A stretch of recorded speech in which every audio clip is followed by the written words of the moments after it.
So let's see. Scott Grusky, I'm so happy to have him here tonight.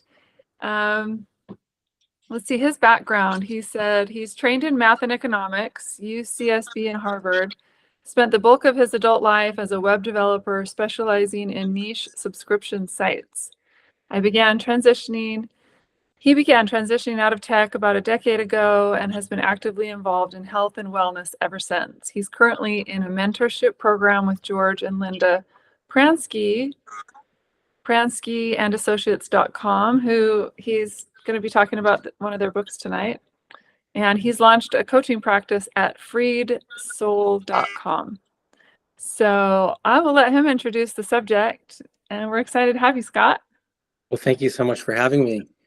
This is really exciting for me to get a chance to share some of these ideas. And so what I'm going to be talking about is this book that George Pransky recently published called The Secret to Mental Health. It has a really cool subtitle, An Operating Manual for the Human Mind. And George and Linda Pransky have been in the space of, providing counseling services. They both got degrees, PhDs in psychology. They've been doing it for 40 plus years. But they ran into this guy named Sydney Banks in the mid 70s. And that turned their whole practice upside down. And they completely changed their approach based on their encounter with this guy. And he wrote another book that was quite popular a few decades ago called The Relationship Handbook. But he's always been a very low-key, they're both extremely low-key people. They don't do any marketing other than word of mouth. And he wrote this most recent book, if you can believe it, while fly fishing on a canoe with his wife, which just gives you the idea of the laid-back style that he has. If you ever hear him speak, it's really impressive because he speaks very slowly and calmly. It feels good just to listen to him talk. But in any case, this most recent book is a broader kind of, instead of focusing on the specifics of relationships, he took a broader approach at mental health altogether. And it's really quite a revolutionary book because it sort of challenges the modern psychological framework that pretty much every other approach utilizes, which I'll talk more about that. But just to give you the heads up, it's the kind of thing that could turn a lot of people's heads if it got widely read. But not that many people know about it. It's based, so this guy, Sydney Banks, whose whole based on, he's the one who came up with this idea of the 3 principles, which is actually fairly popular in the UK, but it's still hardly known in the United States. And I'm not going to get into defining the 3 principles right now for you. I'll sort of fold it in as I'm talking to you. But just to be aware, what happened to Sydney Banks is really interesting in and of itself, because he was raised in Scotland with a 9th grade education, dropped out in the 9th grade, became a welder, and basically just lived a very unremarkable life. He was very unhappy in his marriage. And so he decided to go to this retreat in British Columbia, trying to help people who were struggling in their marriages. And that's what brought him to Canada, from my understanding, because he was mostly in Scotland prior to that. When he went to this retreat, there was nothing particularly noteworthy, at least in his account of it. But he was talking to a psychologist, just sharing with him. He said something like, I'm just such an insecure mess. And this psychologist replied very offhandedly, oh, you're not an insecure mess. It's all just in your head. And just a very, small comment saying it was all in his head triggered this light bulb moment for him, where he suddenly realized that all of his problems had to do with his thought. And that's the foundation for the 3 principles, because the 3 principles, they're not going to sound impressive to you. They're really just 3 words. And the words are consciousness, thought, and mind. But what makes these 3 principles interesting is that he builds a framework around these 3 words such that you can understand why all of human experience is a subjective filtering of your thoughts. So and I'll talk a lot more about why that's the case, but I just want you to get a flavor of that right now, is that the whole foundation of the three principles is designed to motivate you to have an aha moment where you come to understand that as much as it feels like your processing of what you're seeing, your sensory apparatus is producing in your being, it feels like that's reality. But the whole point is that that is just a subjective experience of reality generated by your thoughts, made alive by consciousness. And mind is sort of the overriding element that facilitates this whole event of creating an experience as a human being such that your thoughts appear to be reality. And so the aha moment is, oh my God, you mean this stuff that's swirling around in my brain is just my filtered version of reality, but not actually the true reality? And this is what everything is built from. So what I'm going to do is I thought it'd be fun to read from you a passage in chapter 4 that much more eloquently sort of describes what I said in the words of George Pransky. What he says is, to the extent that we know we are the source of our own experience, we experience more well-being in life than we would if we were ignorant of that fact. If we don't understand that we are the source of our experience, we are bound to feel victimized by circumstances and events. Knowing that we are the thinker is the variable that determines our level of well-being. So that, in a nutshell, is the whole point of the book, is to show you that mental health, in his view, is measured strictly by how seriously you're taking your thoughts. The more seriously you're taking your thoughts, the more mental distress you will be in. The less seriously you take your thoughts, the more mental health you'll have. And that's because we are seduced into this framework of believing that what we are thinking is reality. So what I thought I would do to help you grab, because it's a little slippery, it's a little slippery to actually get that aha moment of accepting that as a truth. And so I thought what I'd come up with is a little visual device that I've created in my mind that helps me to get reeled into that way of looking at it. And what it is just basically to understand every human being is basically just a perception box. We've got 5 senses, and the data taken in by our 5 senses is then processed by our brains, and that's our experience of life, is what is produced from that intake, from that sensory data. But what's worth remembering is, since we are perception boxes, first we have to look at the quality of our senses. Well, what's interesting is that there's an animal that has a higher functioning sensory organ in every area. For instance, certain birds have better eyesight than us. Dogs have way better sense of smell than us. And you can just go through every single sensory organ that we possess, and you'll find an animal that has a way better one. So that in itself is interesting information, because it's the first step to recognizing, so our sensory organs really aren't that great. But that's all we have to experience this world. And if that's all we have to experience our world, that leaves room for the possibility that maybe we're not experiencing everything out there in the universe that is possible to be observed, right? So if that's the case, then we can open our minds to this idea that as perception boxes, we are only getting a small slice of what may exist. And it's strictly based on our thoughts. Our thoughts regulate everything, because our thoughts through consciousness are what allow our experience of life to come alive in our minds. So why is that? Why is this so important? Why does this really matter for mental health to look at the world that way? Well, a couple things. But probably the biggest thing is that if you start to look at the world that way, you start to see, oh, interesting. Everything that modern psychology tends to tell us is that external circumstances are what dictate our level of well-being, right? This is just commonly held belief that most everybody is conditioned to believe. And so if you're distressed, if you're depressed, if you're having anxiety, you would look at what are the external forces in your life that are causing that and then try to treat them.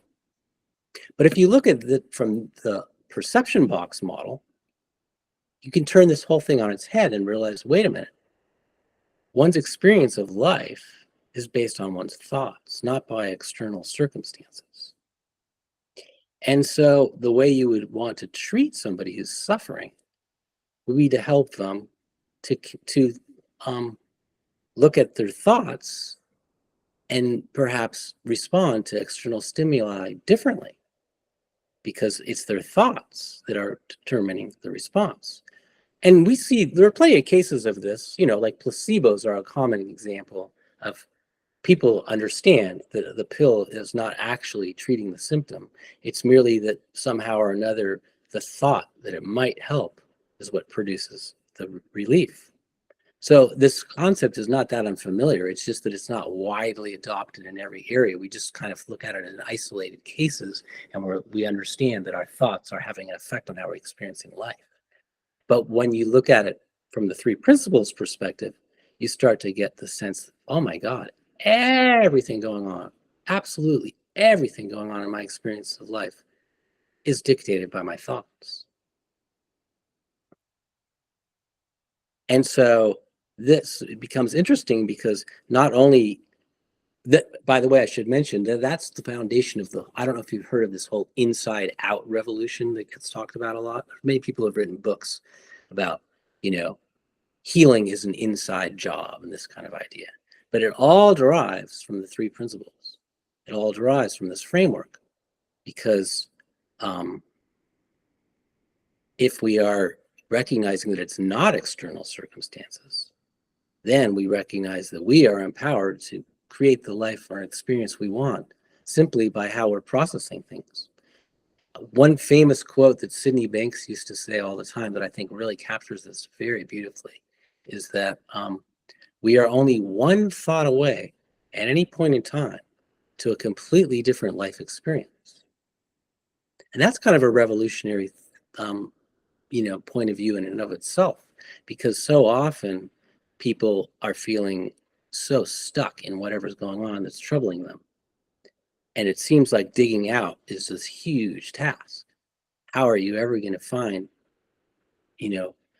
well-being, a good-hearted feeling state amidst all this struggle?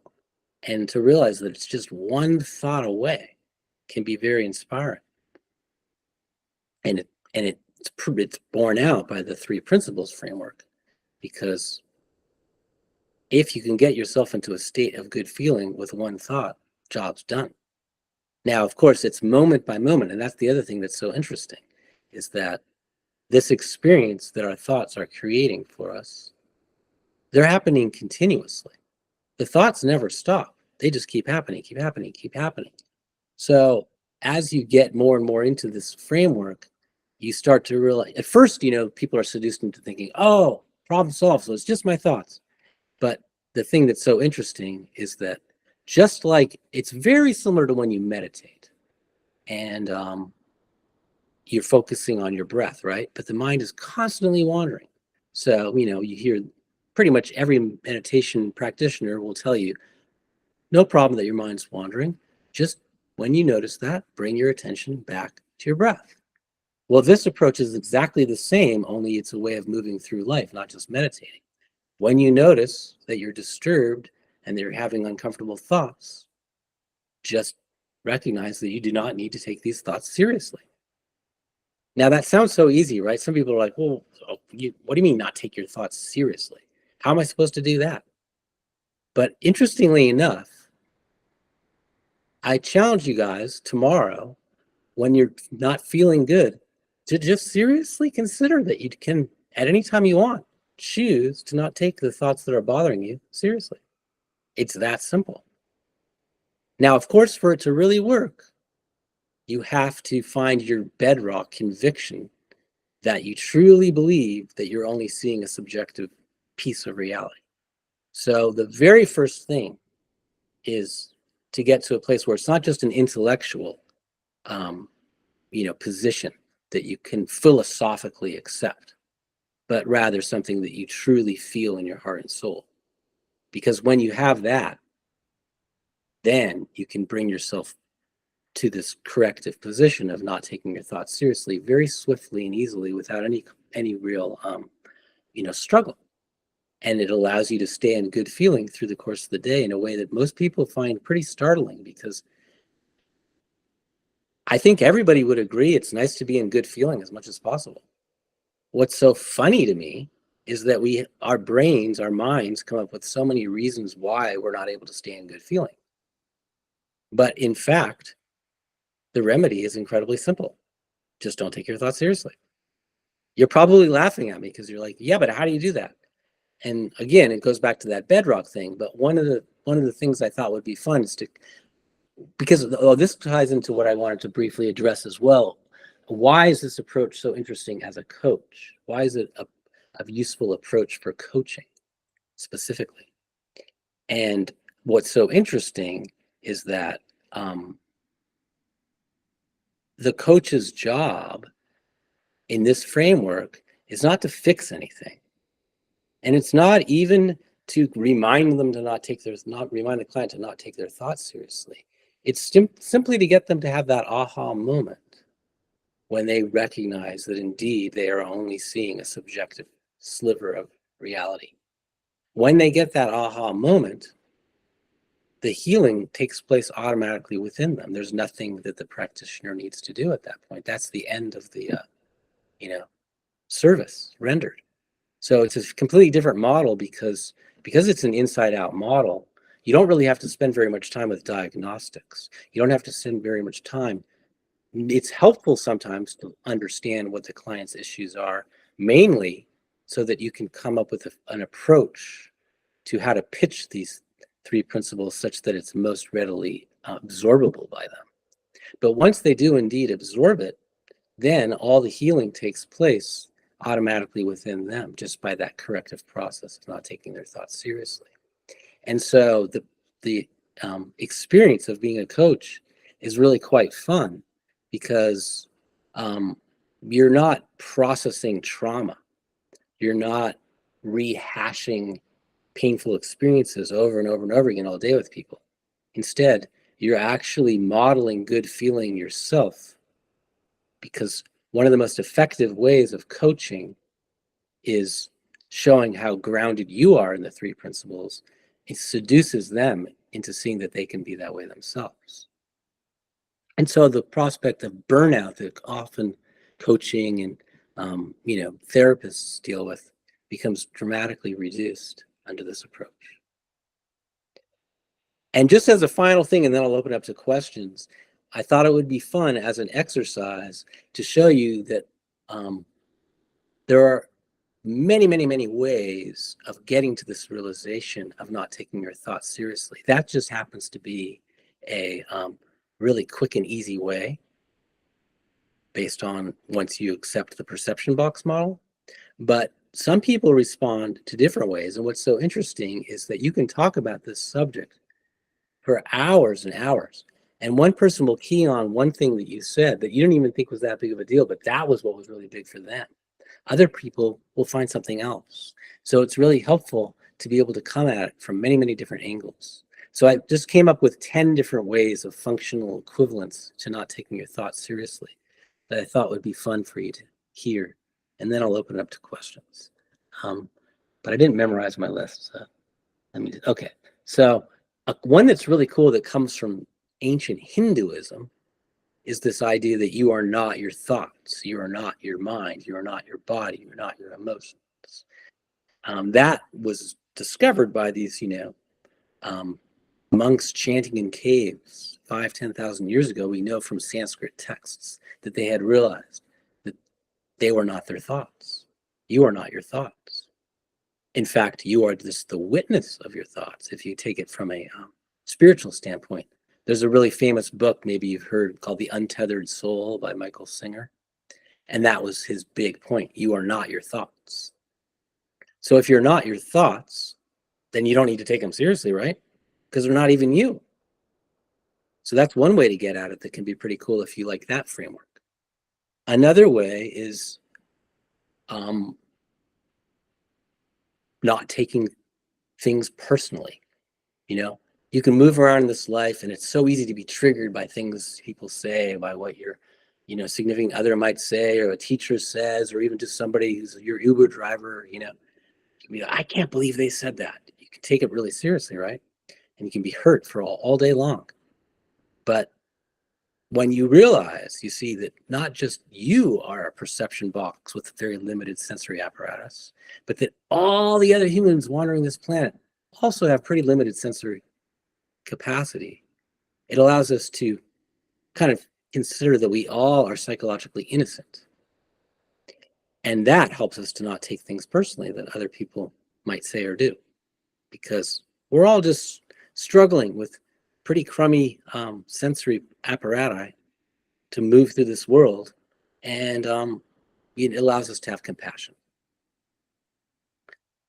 So that's another way in. Then there's the way that Sydney Banks said, which I really like, which is this idea that you're only one thought away from a completely different life experience. So if you're struggling, one technique that they talk a lot about in the three principles is this idea that they divide mind into personal mind and conceptual mind. And conceptual mind is also called universal mind. It's called a lot of different things. It's called divine mind, or some people call it, cosmic consciousness. You can call all kinds of different things, but it's basically just the repository of all wisdom in this universe, the intelligence that underlies this entire universe. And what's so interesting is that the three principles practitioners believe that we have access to that universal mind readily and freely at any moment in time. It's completely available to us. And little kids have no problem tapping into it. But as we get older, we're conditioned more and more to believe that we can only rely on our personal minds and the limited data that resides in those personal minds. Although we do get, when we're in the shower or somewhere where we're really relaxed, we'll have these insights, right? Well, three principles practitioners would say these insights come from the universal mind. And so another way into this whole framework is to just let yourself have a quiet mind and allow this insight to come to you when you're struggling. And that's available at any moment. We get in any creative endeavor, you can simply quiet your mind and tap into this universal mind. So that's another way in. Dropping judgment is very similar to not taking your thoughts seriously. Even though it sounds different, it's really actually the same. Of course, it's easier said than done, but it's a fun experiment to see how long you can walk around completely letting go of all judgment. Another similar thing is letting go of all grudges, which are more judgments that have been stored in you from the past. It's remarkable how many grudges we can hold. A lot of times we're not even aware of all these grudges we're holding, even from childhood. And dropping all our grudges is another way into the freedom that's available when you stop taking your thoughts seriously. Let's see. Linda Pransky, George Pransky's wife, she likes to say that she doesn't take any human content seriously, which is a pretty big statement. She does not take human content seriously. So that's even bigger than not taking your thoughts seriously. That's all human content. And that can be a neat way of looking at it too, because it just really underscores that all humans are struggling, all humans are imperfect, and getting all caught up in what humans are saying or doing is not necessary, at all. We just don't have to take it seriously. And then the last one is staying in good feeling, which is very similar to not taking your thoughts seriously. It's just coming at it from a different direction. And again, people would laugh like, well, that's saying nothing. Of course we want to stay in good feeling. How do you stay in good feeling? The interesting thing about it is just resolving to try to stay in good feeling. It's incredible that it's actually not that hard. This is one of the things that really shocked me is I decided one day I was going to see if I could stay in good feeling all day. And I fell a few places. I mean, we're all human. But it was interesting that by merely stating that was my objective, I was able to largely attain it. There's nothing stopping us from being in good feeling other than our own thoughts. So try that as an experiment is what I would say. Because I don't expect you to believe any of these things I'm saying. Just try it. See what happens. It's quite interesting. And the most important point, though, that I want to just wrap it up with is all of these things are in the moment by moment. So there's never going to be a time where you're going to be able to say, okay, I'm not going to take my thoughts seriously now and forever until I die. No, that's not realistic. You cannot take your thoughts seriously in this moment. But just like how your mind wanders in meditation, so too, you will get caught up in your thoughts from time to time.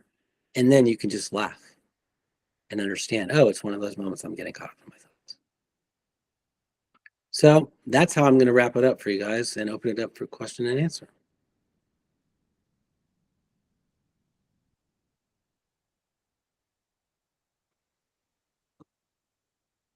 I have lots of comments.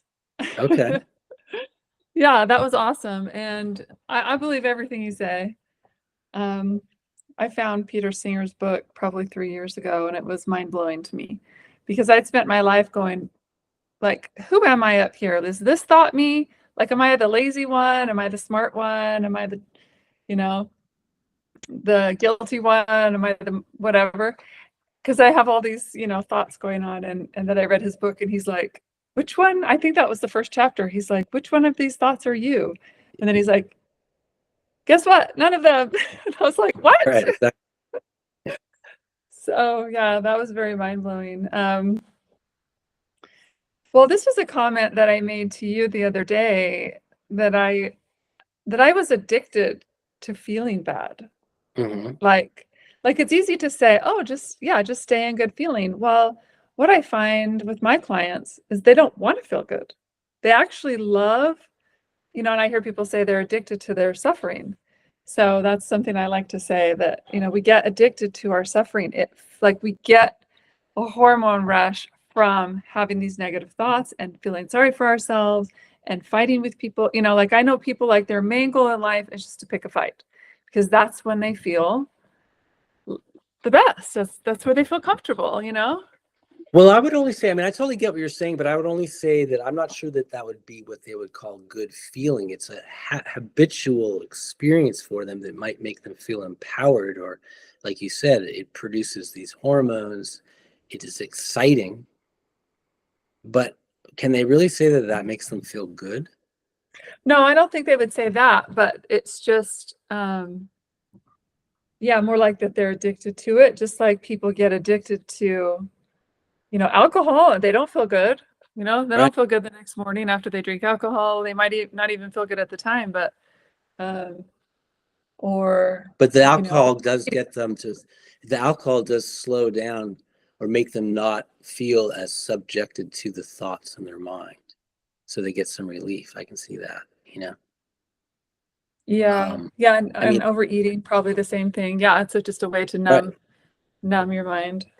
And workaholism and all these coping mechanisms that we come up with. There's so many of them because we're feeling so overwhelmed by our thoughts. But I would just challenge these clients that you're talking about who don't really want to feel good. I mean, that's totally valid. If you don't want to feel good, that's fine. But I don't totally believe it, because then why are they even in this session? Why are they even doing this? It must be something. And And they wouldn't say, I don't want to feel good. They just don't understand. Yeah. Right. I Right. I think some of those negative things make them feel vindicated, and they might not link it with not feeling good, but you can become addicted to becoming a victim. Oh, absolutely. Yeah, no, I believe that 100%. I mean, that probably is the biggest thing in all of these principles that I'm talking to you about, because it's the victim's stance that you know confirms that your view of reality is the valid one and everyone else's is invalid. Well, I think what it does is like you said, it's like numbing our mind to our own responsibility in the situation. Like if I'm blaming other people, then I don't have to look at myself. Or, if I'm picking fights and arguments all the time, then it's just a distraction from what I really need to be doing. Right.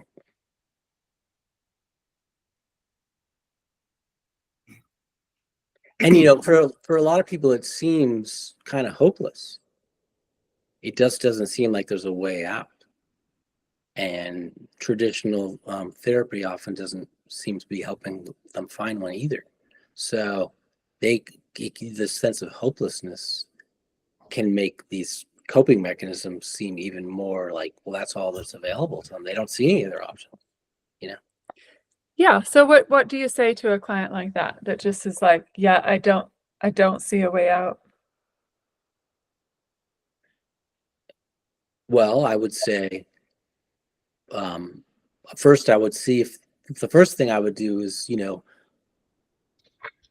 give them a chance to feel really heard, make them feel safe and comfortable. That'd be job number one.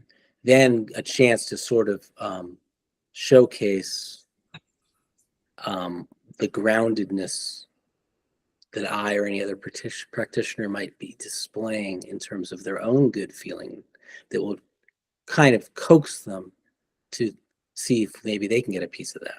So once they have that interest, once you've kind of reeled them in that maybe they are interested in looking at this, that's when you can start trying to land on all those different ways I said of trying to land on that moment of insight where they're willing to really accept that their experience of reality is subjective.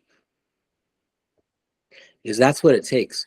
In order to move forward at all with any of this, you have to accept that you are only getting a subjective view of reality in your life. And that can be hard for people because everything from the moment you're born confirms this idea that you are seeing reality. And what's so funny about this too, the thing that really cracks me up about it all is that we know that our neighbors are experiencing a different reality than us, but we just assume that they're not getting it. They just don't see it correctly like we do. That's just what's built in. It's always the assumption is, well, that person doesn't really get it, but you get it. So you're seeing reality, but just all these screwed up people, they're not seeing reality. That's what everything confirms as you move through life, to look at the world that way. And so that's why it can be hard to change tracks and suddenly accept that you're only seeing a subjective reality. Because not only does that apply to you, but everybody else around you. So it's a big sea change in perspective. And sometimes it doesn't come right away. Yeah, I think it can take some time. So I was curious because you've been telling me like change can happen instantly. So like one thing that I say is like a breakthrough can happen instantly, but that doesn't necessarily create a transformation instantly. Like the breakthrough can happen, but then it can still take time. It's like physiologically, it's like I can think in my mind, oh yeah, this doesn't bother me. This person's reacting this way and it has nothing to do with me. And I don't take it personally, but physiologically, my heart is racing. I have adrenaline pumping through me. Right. And I'm just like, okay, we can calm down. We don't need to, feel worked up about this. But that doesn't go away instantly. It's like that takes time. And I think it takes time to like train the nervous system to really believe it. Yeah. What would you say about that? Well, I mean, I kind of would have to see it on a case by case basis, because I do believe that, like Sydney Banks' big realization when that therapist said, that his insecurity was all in his mind, that was an instant transformation for him. He never was the same person from that day on. Everything changed. And there's plenty of cases of people having, like spontaneous remissions and other things where it really is day and night from that moment on. I feel like I've had some of that myself, but it doesn't mean, but the problem is it's very difficult to define, because it doesn't mean that suddenly everything makes sense or suddenly I'm not struggling anymore. It just means that you'll never be able to go back to the way you looked at the world, because now you see it so differently. It's hit you so hard, this vision, that you can never go back to looking at the world the way you did before. That's kind of what I mean by instant change. Yeah. Yeah, I agree with that. Can I ask Kurt, or if you're having any thoughts? I want to hear Kurt's thoughts. You're muted. Muted.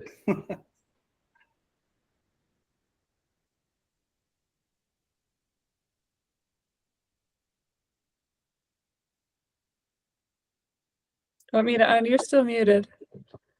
Here, let me unmute you. Oh, I can't. There, how's that? Good. Yeah, now I can hear you. Y'all missed it. I said some brilliant stuff, man. We'll never get that moment back. No, I'm just kidding. I didn't say anything. I can relate to that instant change. That's happened to me with books before. You read something and it hits you profoundly and you're just instantly changed. That's very cool. I don't know if I've experienced it in like a interpersonal relationship situation. I mean, maybe I have. I just haven't thought of, just doesn't come to mind. I guess generally speaking, I'm trying to wrap my head around this thing about these thoughts are not you. I mean, they're not all you. I guess I'm just trying to understand why they're not you. Because, and Laura and I we sort of talked about this during one of our hike and discussion dinner things, where, where do thoughts come from? And really, it's like they magically appear, and I've asked this question to people before and they say, well, they come from your brain. I'm like, okay, well, where in your brain? Oh, well, where those electric impulses happen, you can see them on the MRI or whatever. You can see the electricity light up. I'm like, okay, what causes the electricity? And if you keep going deeper and deeper and deeper, nobody can explain where these thoughts are coming. No, it's terribly Where these thoughts are misunderstood. coming. Yeah, we don't have an explanation for what generates thought. All we Which I think is, all we know is Pardon? that we continuously are thinking and we can't turn it off. and I think that goes back to your universal mind that you talked about earlier. And I could get into a real deep discussion about why we're here and what's the meaning of life and is there a God and all that stuff, but that might stray from your topic a little bit. But the universal mind, I think, is, for me, like, that's where the thoughts come from. Yeah, that's what I was going to say. Exactly. That's what the Okay. principles would say. Cool. But what I find interesting, and again, let me know if I'm going. Laura knows that I just go off on tangents. So if I'm missing one of your points, Scott, steer me back.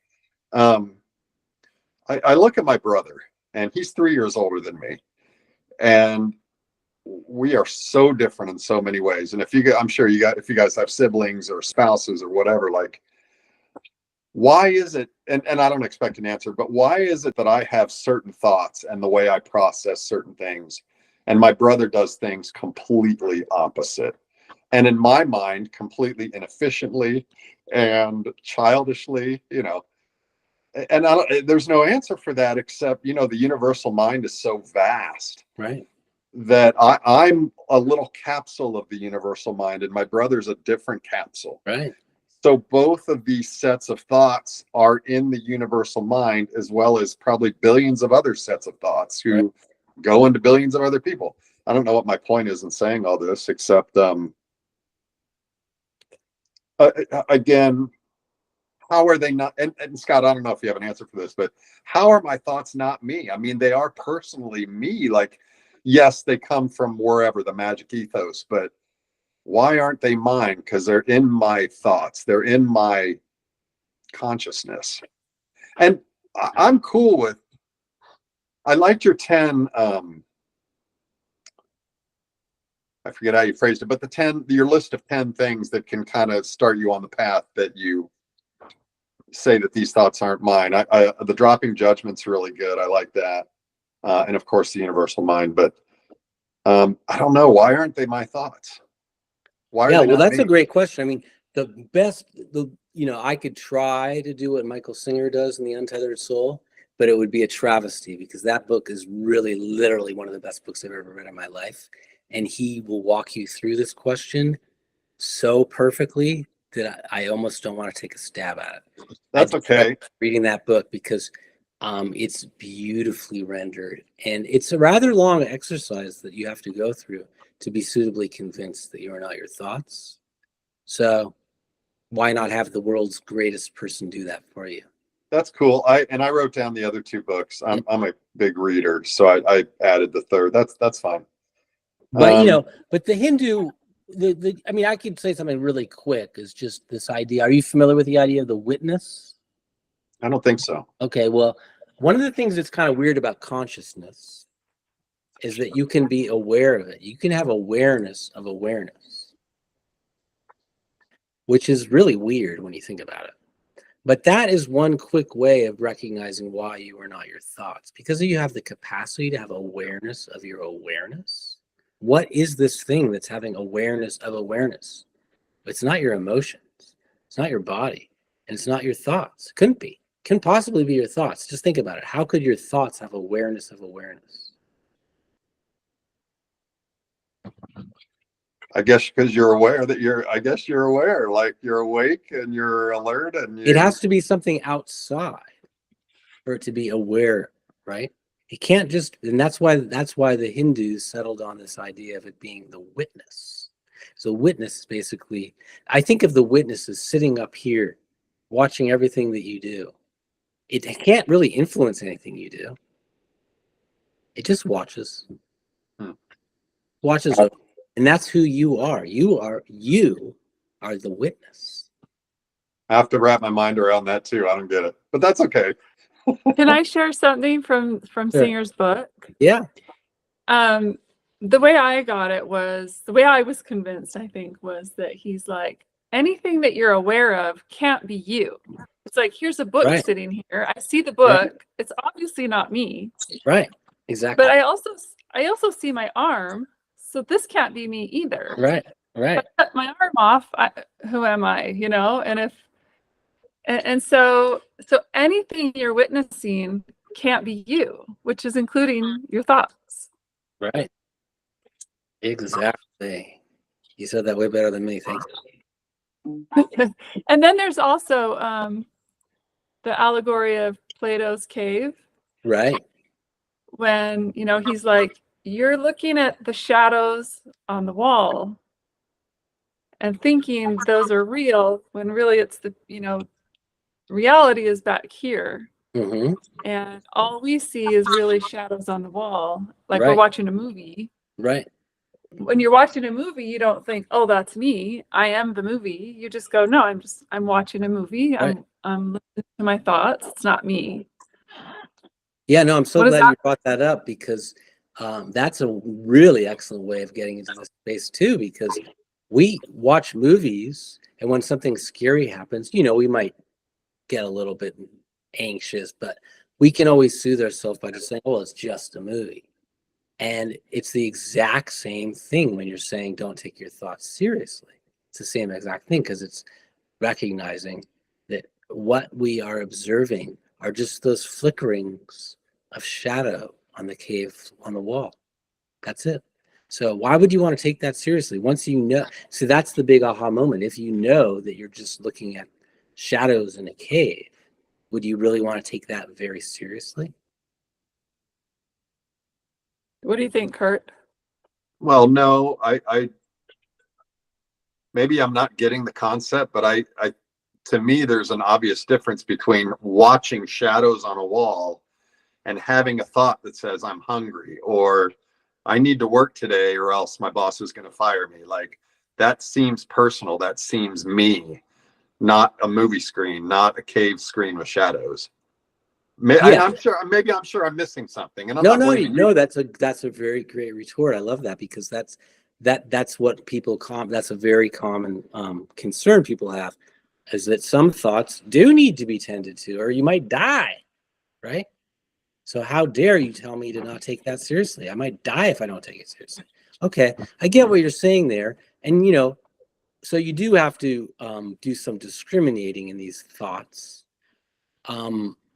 But again, even if you are starving to death and the thought you're thinking is, oh my God, I need food, I'm starving, you still get to decide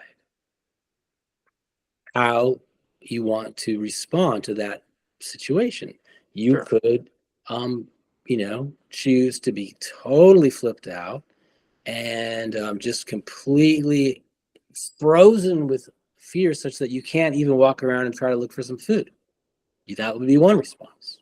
Another response would be, well, I'm starving right now, but this is a big world, and if I keep walking around, maybe I'll find something. I'm just going to remain optimistic and hope that I'll find something. Or you might say, I'm not the first one that's ever been starving. And a lot of people have survived being starving. Maybe I'll be one of those ones that will still survive. We'll see. There's just so many different ways you could frame it, right? Sure. Yeah, So we have when I free say will not and free taking choice. it seriously, I don't mean do nothing and just die, but I mean you get to choose how you want to frame it so that you can remain in good feeling, at least to the extent possible in that moment, right? Yeah. Because it's not going to serve you to go look for food if you're completely hysterical and catastrophizing, right? Well, sure. So it's still helpful to think about the fact that you have some agency around that thought. Oh yeah. Yeah. I'm all about the free will. Yeah.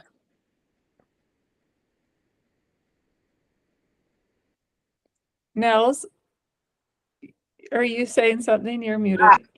Sorry, I keep muting because my dogs, whenever I get in a meeting, my dogs go crazy. Like they grab every squeaker toy. So I just want to share a thought, and I don't want to derail the conversation, but through like most of your presentation, there was echoes of a book that I read, and I come I have a biology background, and I love. And I loved studying psychology and evolutionary biology and stuff like that. And there's this book called The As If Principle by Richard Wiseman. And I don't know if this is the same, so I'm just curious if this echoes for you. In The As If Principle is understanding how your mind affects your behavior, but the chain is reversible. Like a lot of people think something happens, so you smile, you like the endorphins and all the stuff happen, and then you smile, but you can reverse the chain by behaving different can affect your mind. So that's like not taking your thoughts as serious and realizing that the way you hold yourself, the way you conduct yourself, you can actually reverse the chain and affect your thoughts and your brain. Like one of the most classic studies is if you just smile for 30 seconds, your brain gets confused and starts releasing all the happy chemicals, and Wow. you can literally change the way you're feeling. Yeah. And in a way, like this, getting into like your awareness becomes aware, and your awareness, some of that's like fun to think about, but it's hard to think about it like practically how it applies. And I'm just wondering, does this as if principle, is it tapping into the same thing just from another angle and just realizing that you can affect your thoughts by the way you're behaving? If you want to be confident, pick your head up and walk with confidence, and it's going to affect the way you're feeling instead, and you're overriding that emotion that is making you maybe feel less confident. When you're going into somewhere, act like you're not. And it's fundamentally different than The Secret and stuff like that. I don't like that book. I think that book is bad for society, the way it works. But like, you can literally, by the way you're physically moving, setting up your computer screen so that your head's higher and you have a more confident posture, you can affect all those things and not take your emotions as serious and actually write them instead of having them write you. Yeah. No, that sounds very analogous to me. Because basically, you know, it's just anything, any mechanism you want to use that gets you to see that you can respond to your circumstances with a lot of options, that you have a lot of options. Anything that gets you to see that you have a lot of options is basically is sympathetic to this approach. Can I share the my side- favorite thing? Yeah. This is something I started saying years ago. This was like my first attempt at really trying to rein my mind in. Well, like I would act out with my children, you know, I'd get upset and say something that I regretted. And then I'd always think, oh, next time I won't say that. Next time I won't say that. But I kept doing it, you know, I kept like losing my patience and saying things. And so then I started, it's like in the moment, like the words would come out and then I would be aware of it. And then I would say, that's not what I wanted to say. What I wanted to say was this. Mm. And I would correct myself in the moment. And then that's when change started happening. Yeah. When I was aware, like actually that came out, but that's not what I wanted to come out, you know? This is how I'm feeling. And like slowly that really started being a big change in how I related to people. And then my second big one was I started telling myself, I don't have to think about this right now. Like I had really bad anxiety because of my health issues, and I would just stress about things and ruminate about things like 24 hours a day. And I just started saying, I don't need to think about this right now. I can think about that on Tuesday when I can actually do something about it. I can't do it right now. So there's no reason to think about it right now. And so I just started telling my brain, and anytime it came up, I would just repeat myself, I don't have to think about this right now. And then eventually my brain, like a dog, you know, or like a child begging for a cookie, like eventually it just gives up. If it knows it's not going to get a reward, it just gives up and it stops. So that's kind of cool. Yeah, that's amazing. That's very cool. Both of those. Because it's hard when you're in the moment, because you know your emotions can carry you to places you don't want to go, and when your mouth gets involved, that gets even worse, because then your emotions make your mouth say things that you really don't want to, and you spiral downhill. Yeah. So true. Yeah. But that's also why I think it's so powerful to, you know, this idea of not taking things personally. It just takes the fangs out of anything anybody may say that would cause you to want to do that. I'm glad you mentioned that, because when you mentioned it during your presentation, it reminded me of the 4 Agreements. Oh yeah. And I really like that book, and I can't remember what all 4 are. See, that's my problem. Is I don't know about problem, but that's the way it is for me. Like, I enjoy self-improvement books, and I've read quite a few, and I like getting those insights. But then, like, by the time I'm done with the book, I don't always remember them. So that's an interesting phenomenon. Well, that's kind of this idea of getting something into bedrock, you know, like because it's one thing to intellectually understand something, and it's a whole other to, you know, carry the conviction so deeply that it's kind of like what you were saying. It's put into your hardwire, you know, like when you just kept saying, I don't have to think about this right now, starts to get into your hardwire after you do it multiple times. Becomes a habit. Yeah. Yeah. And then it becomes easier and easier to be in good feeling. Yeah, and this one may be related to because Nels gave his example. Oh, what's the guy's name? You mentioned earlier the soft-spoken guy, but Sydney Banks yeah, but or George Pransky. I forget. It was the guy on the canoe that wrote his book. Oh, that's Pransky. Yeah. But it made me think of another soft-spoken guy. He just died. He's Dr. Oh, well, it doesn't matter. I listened to one of his audiobooks, and he's talking about when people do something that irritates you. And he especially connected it to driving. Because, we all drive and someone cuts us off, and sometimes we're okay with it, but sometimes we're like, oh, that MF, or what an idiot, But he said, and this one stuck, and I do it all the time, is as soon as something like that happens, you say to yourself, just like me. Because we've accidentally cut people off before. Like, we've accidentally driven like an idiot. We've accidentally I just do it all the time. I've been driving for 40 years, and I'll still pull in front of somebody I didn't even know they were there. Yep. So, when something bad, something irritating happens, you just say, well, just like me. That's a good and one. it's so smooth. I mean, I might have to add that to my list because that really is similar. Totally. Yeah. And it's neat because you realize that you've done the same stupid things hundreds of times. It allows us to, develop compassion for all of us. We're all in this together. Yeah, and another thing, again, steer me back if this is unrelated to what you guys are looking to talk about, but I think it was in How to Win Friends and Influence People that I read a part in that book that says, when you're dealing with somebody that sees something totally different from you, whatever it is, instead of saying, well, if I were them, I wouldn't think that way. But if you were them, you would think that way because you would be them. Right. And that's very freeing too, because talking about politics at the very beginning of this call, if people have a political view, it's going to be opposite somebody else's view. And they always think that person's an idiot.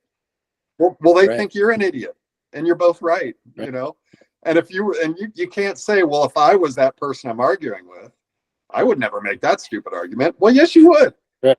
Because they just did, and you would be that person. Exactly. So it kind of goes back to maybe what we were talking about earlier, this giant universal mind, and we each have a little piece of it. And I don't know, that's what makes human beings interesting, because we are different, Yeah. It's kind of, I was going to mention my talk, but I forgot to, that you're bringing up thoughts. There have been efforts to try to calculate how many thoughts the average human being has per day. Have you heard about these numbers? Oh, yes. Outrageous numbers. Some people are saying around 70,000 thoughts a day. But what's interesting is that the psychologists decided, okay, so that's how many thoughts we're generating per day. But how many thoughts are we capable of having? The psychologist decided to try to do the calculation. And he based it on an assumption that we can only think in words, which is not widely, not everybody agrees with that. Some people think it's possible to have thoughts pre-language. But if you were to limit yourself to thoughts based on language, the average human has about 46,000 words, they say. So what this guy did is he came up with every possible permutation that could be generated from 46,000 words in terms of distinct ideas or thoughts.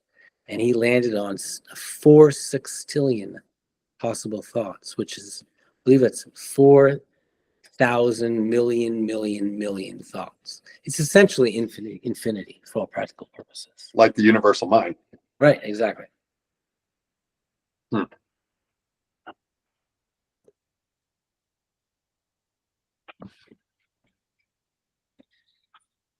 Well, any other thoughts? Any thoughts? Have we run out of thoughts?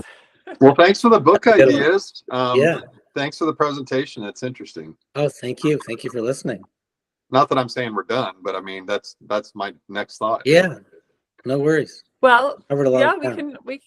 we can wrap it up. Thank you so much, Scott, for talking. And yeah, I would love to read those books. And I'm always open to these ideas, and I have found them very life-changing in my own life. And definitely, my mission is to share them with my coaching. So I'm going to post this. I'll post this in our Facebook group and probably post it on my YouTube channel, if that's okay. Beautiful. And then, Yeah, of course. Please do. and then we can share it with more people. That sounds great.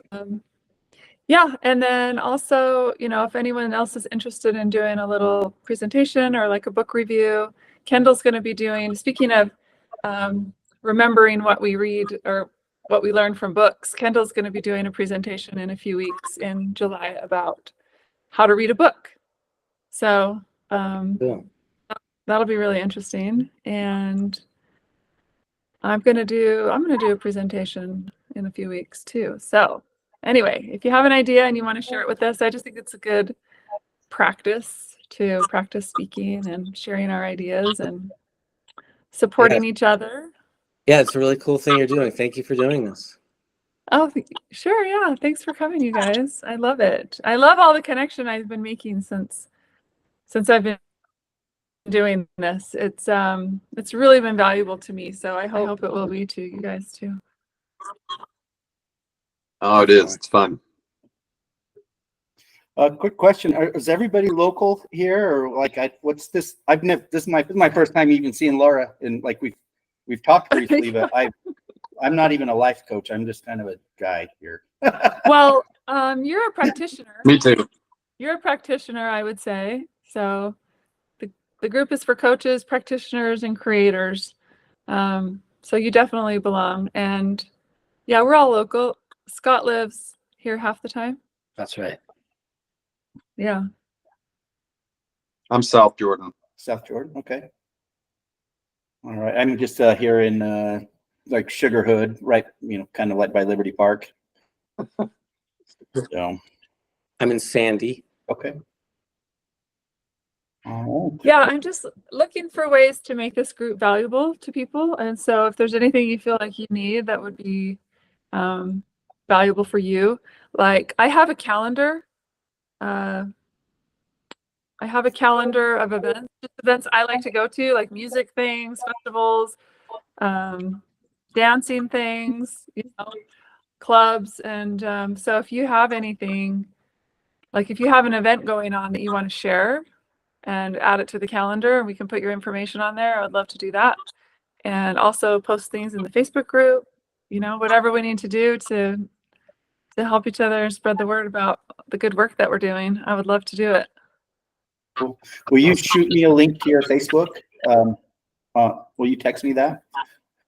Yeah, I think I sent you an email. Did you get my email today? Oh, I did. I didn't. That's how I There's- joined the meeting. I didn't see the Facebook link, but I'll go back and look at it. I think it's at the very bottom. Okay. Scroll to the very bottom, and that's the Facebook group. Yeah. So yeah, let me know if you have something coming up. Add it to our email and our calendar. Okay. Well, thanks, Scott, for Sounds the great. presentation. That was interesting. I appreciate it a lot. Oh, thank you very much for attending. Yeah, thanks, Scott. All right. Thank you. Well, have a great rest of your Okay. Have a good night, everybody. Sorry, y'all. Hey, bye. Scott, do you want to? Oh, you left.